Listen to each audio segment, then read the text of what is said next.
ఆనందంగా బతుకుతుంటే చూడాలనేటువంటి తపన ఈ ఇందిరమ్మ ప్రభుత్వానికి, ప్రజా ప్రభుత్వానికి ఉంది. అటువంటి తపనలోంచి వచ్చిందే ఇవాళ ఈ నల్లమల డిక్లరేషన్. కేవలం నీళ్ళు ఇవ్వటం, కరెంట్ ఇవ్వటమే కాదు, ప్రపంచవ్యాప్తంగా ఈరోజు గొప్ప గొప్పగా ధనికులు మాత్రమే అందుబాటులోకి వచ్చేటువంటి ఆవకాడో లాంటి ప్లాంటేషన్ కూడా అడవి బిడ్డలకు అందించి వాళ్లతో ఆ ప్లాంటేషన్ చేపించి అత్యధిక ఆదాయం వాళ్ళకు వచ్చేటట్టుగా చేయాలనేటువంటి ఆలోచన ఈ ప్రభుత్వం చేసింది. సంవత్సరాల తరబడి దాని పంట రావటానికి 1-2 సంవత్సరాలు పడితే ఆ 2 సంవత్సరాల మధ్య కాలంలో కూడా ఇంటర్ క్రాప్ వేసుకోవడానికి కావాల్సిన ఆర్థిక సహాయాన్ని అందించడమే కాదు, దానికి కావాల్సినటువంటి ప్లాంటేషన్ సీడ్ కూడా ప్రభుత్వ పరంగా సంపూర్ణమైనటువంటి సబ్సిడీతో అందించేటువంటి కార్యక్రమాన్ని ఈనాటి ప్రజాప్రభుత్వం చేపట్టింది. అందుకే ఈరోజు ఒక దశాబ్ద కాలం ప్రతిపక్షంలో ఉన్నటువంటి కాంగ్రెస్ సభ్యులుగా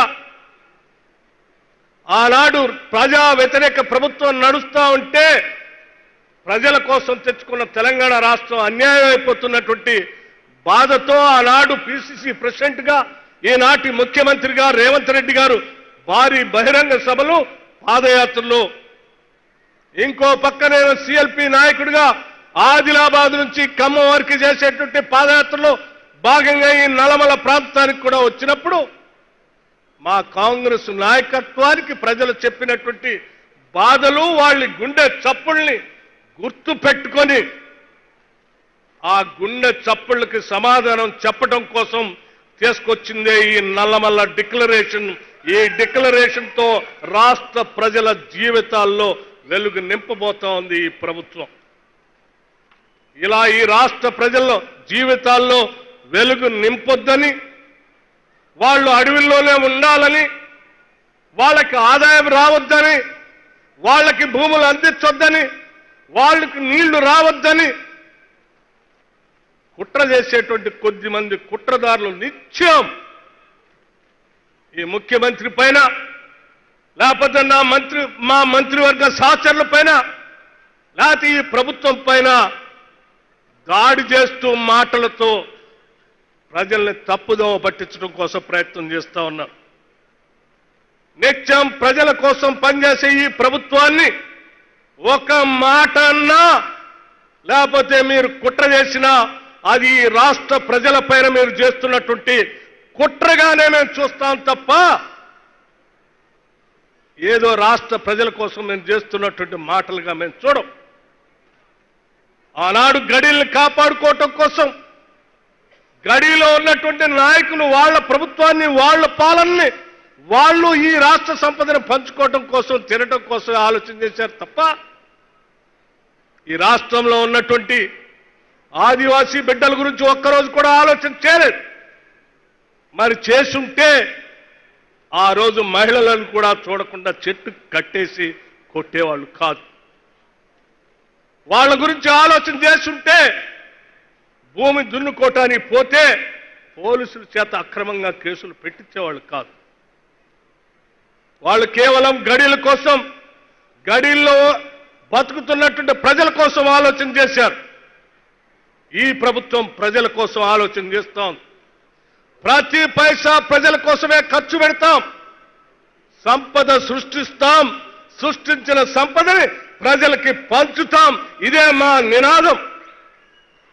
అందులోంచే వచ్చే ఈ పథకాలు. అందుకే ఈ నల్లమల డిక్లరేషన్లో సవర గిరిజల వికాసంతో పాటు ఈ రాష్ట్రంలో ఉన్నటువంటి గిరిజన కుటుంబాలకు సంబంధించిన యువతీ యువకుల కోసం దాదాపు ఈ ఒక్క సంవత్సరమే 1000 కోట్ల రూపాయలతో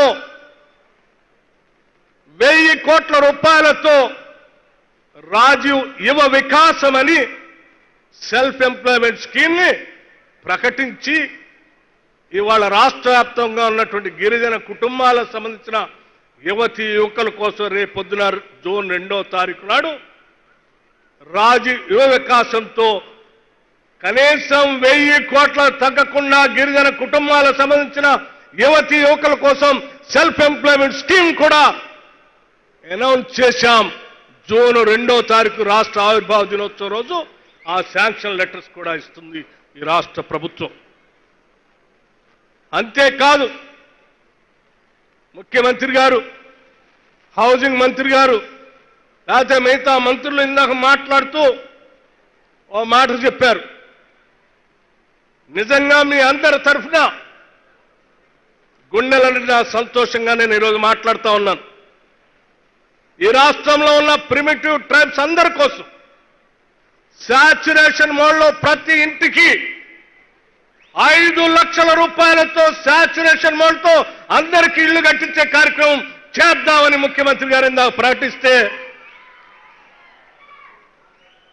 ఇల్లు లేనటువంటి కుటుంబాలు వాళ్ళు పడే బాధ, ఆవేదన తెలిసిన వ్యక్తిగా మీ అందరి తరఫున నేను మరొకసారి ముఖ్యమంత్రి గారికి, హౌసింగ్ మంత్రి గారికి ప్రత్యేకమైనటువంటి ధన్యవాదాలు చెప్పడమే కాకుండా యావత్ మంత్రివర్గ సహచరులందరికీ కూడా ధన్యవాదాలు, కృతజ్ఞతలు తెలియజేస్తా ఉన్నాను.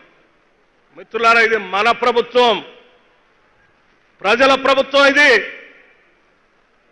మన కోసం పనిచేసే ప్రభుత్వం. ఇది మనం దీన్ని గుండెల్లో పెట్టుకొని, అరచేతుల్లో పెట్టుకొని కాపాడుకుంటూ ముందుకు తీసుకొని పోతే దశాబ్దాలుగా ఉన్నటువంటి నినాదాలకి జల్ జంగిల్ జమీన్ అని కానీ, దున్నేవాడిదే భూమి అని కానీ, భూమి కోసం భుక్తి కోసం అనే పోరాటాలకు సంబంధించిన ఆ నినాదాలకి ఇదొక్కటే కాదు, ఇది నాంది మాత్రమే, ఇది ఆరంభం మాత్రమే. రాబోయే 5 సంవత్సరాల్లో ఇంకా అనేక పథకాలతో ఆ నినాదాలకి కార్యాచరణ రూపం తీసుకొని వచ్చి చట్ట రూపంగా ప్రజలకు అందించే కార్యక్రమాన్ని మా ముఖ్యమంత్రి రేవంత్ రెడ్డి గారి నాయకత్వంలో మేమంతా పనిచేస్తామని ఈ నల్లమల సాక్షిగా రాష్ట్ర ప్రజలకి మాటిస్తా ఉన్నాం.